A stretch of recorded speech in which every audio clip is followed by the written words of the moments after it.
On Tuesday, he conducted an informal poll of Senate Republicans, asking them to raise a hand for either Mr. Powell or Mr. Taylor. Some refused. "I don't think that's a very good way to pick a Fed chair, so I declined to participate," said Senator Bob Corker of Tennessee, an increasingly outspoken critic of Mr. Trump's style of governance. On Wednesday, Mr. Trump sought advice from a TV personality, turning the tables on Lou Dobbs of Fox Business Network in the middle of an interview. "Tell me who your preference is," Mr. Trump said. He pressed repeatedly for an answer from the visibly flustered host. Mr. Dobbs finally endorsed Ms. Yellen. Mr. Trump responded, "She was very impressive. I liked her a lot. I mean, it's somebody that I am thinking about. But," he continued, "I have to say you'd like to make your own mark," suggesting that he might be inclined to nominate someone else. The White House would like to announce a final decision by November 3. Ms.Binder, a professor of political science at George Washington University, said the most unusual aspect of Mr. Trump's deliberations was the diversity of the candidates.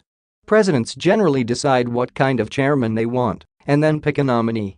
President Jimmy Carter, who chose twice, first decided that he wanted an industrial executive, settling on G.William Miller, the head of Textron. Nearly 17 months later, deciding he wanted someone respected by financial markets, Mr. Carter picked Paul Volcker. President Ronald Reagan renominated Mr. Volcker, then chose Alan Greenspan, draining the drama from the process for almost 2 decades. In 2003, President George W. Bush offered Mr. Greenspan a 5th term a year before the end of his 4th term. When Mr. Greenspan retired in 2006, Mr. Bush chose Ben S. Bernanke from a list of 3 Ivy League economists who had served as Republican policy advisers. President Barack Obama renominated Mr. Bernanke, then sought a replacement among Democratic economists who embraced the Fed's power to reduce unemployment. Supporters of Ms. Yellen and her main rival, Lawrence H. Summers, battled publicly, but it was a contest over personalities, not ideas. Mr. Trump's choice, by contrast, could have significant consequences for the direction of Fed policy.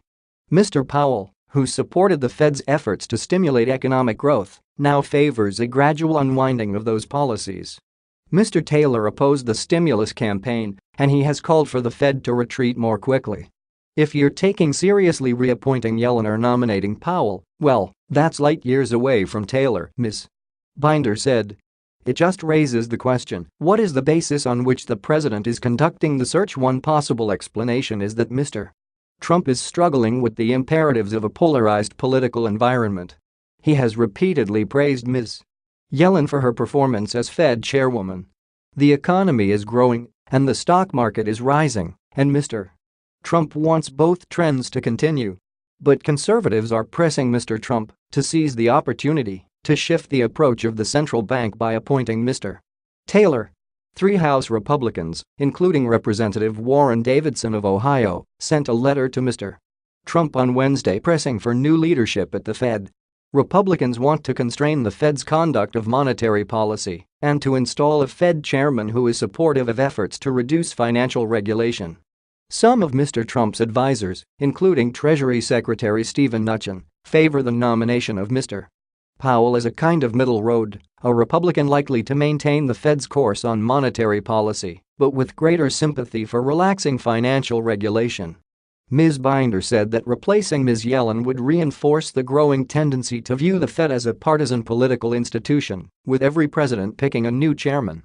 "If anything is being broken here, it's the norm of bipartisan continuity at the Fed, and it is always to the Fed's benefit to look bipartisan and to be bipartisan," she said.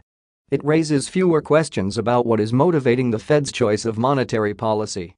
But Peter Conti-Brown, a legal studies professor at the University of Pennsylvania who is writing a political history of the Fed, said that Mr.